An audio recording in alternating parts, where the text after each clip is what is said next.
The market pressures of gentrification are rippling out to new parts of the city, from East Boston to Mattapan and Dorchester. One example is the housing complex in Dorchester, developed from the old Baker chocolate factory. A little more than a year ago, the property was sold, and one result was the loss of units with subsidized rents. That prompted a campaign by activists at City Life Vida Urbana, which helped one resident avoid being displaced. To tell us about the campaign are an organizing intern from City Life, Katie McCann, and the chocolate factory resident, Rosa Poincy. Thank you both very much for being with us. Yes. Thank you. I want to start with Rosa. Pick up the story. Gentrification is rippling out, and it comes to your apartment. What was that like for you? Oh my God, I was scared. I was like, what did I do wrong? I thought I had lost my Section 8 completely because the way the letter explained it to me, it wasn't very clear. It was just saying that it was my thing had been terminated. So I'm walking around like a little kid. I'm scared. My heart is beating so fast. So find out that another tenant also had got the letter. I was afraid. I didn't know to ask anybody else. I thought it was just me. And I'm like, what did I do? I know I haven't done anything wrong. So come to find out, 2 or 3 days later, I ran into the management, and she was like, did you get your letter? And I was like, yeah, what is this? And she was talking so fast, I really couldn't understand what she was saying. All I knew is that I had a year to move. So I'm saying, well, okay, I should be able to find something within a year. I looked high, low, everywhere, and as the time was getting nearer and nearer, I'm getting more and more afraid. I'm running back and forth to the doctor. My blood pressure skyrocketing and stuff, and panic attacks are coming and stuff. I don't know what to do, but I know I don't have anywhere to go. So I get on the phone one day. I just start dialing numbers till I get 211, and this lady said, call City Life. And I called City Life, and they sent Katie and Alex out first to meet with me. And we started talking, and we wanted to try to find out who the other people were, if anybody else had got the letter in there.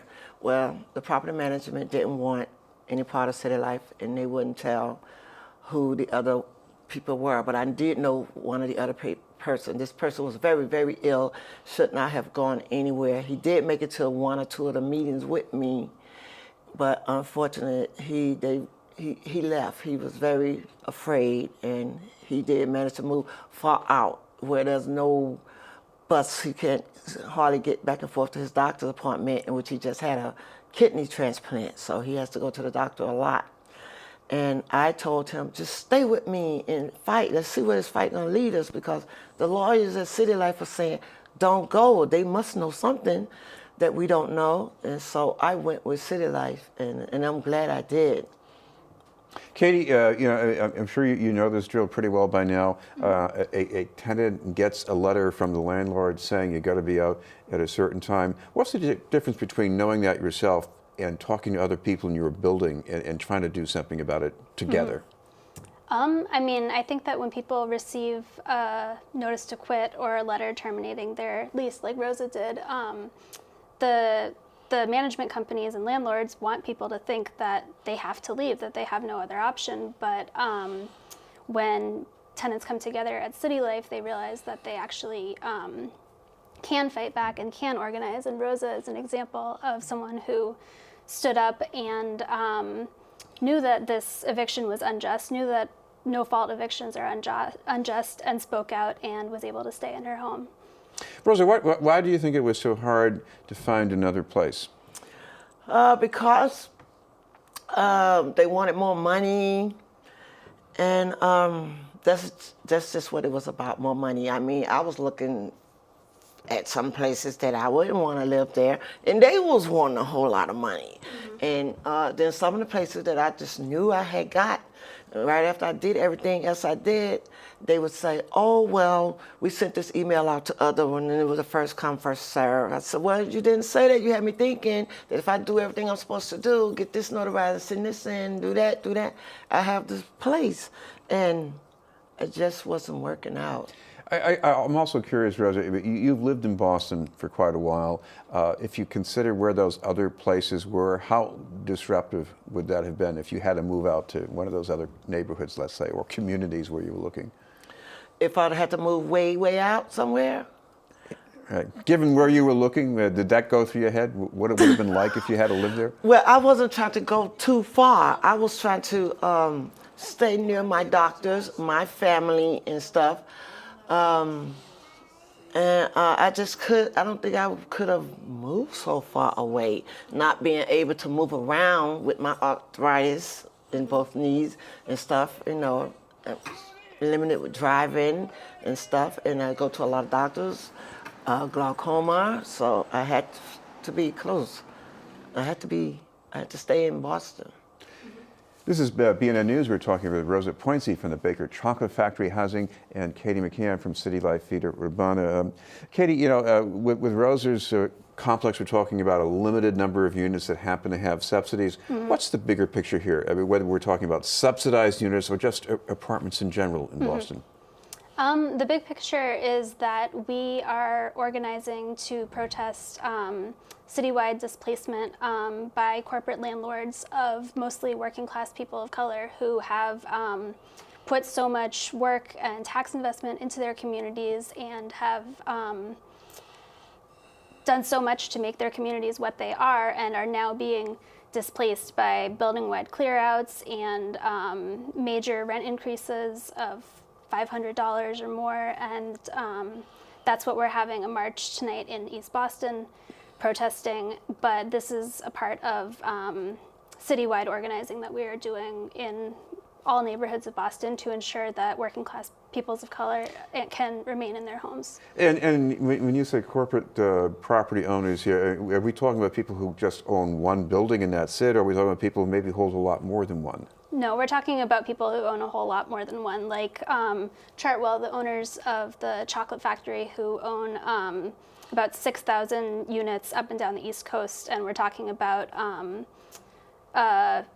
investors that buy hundreds of buildings within neighborhoods and really cause displacement on a neighborhood-wide scale.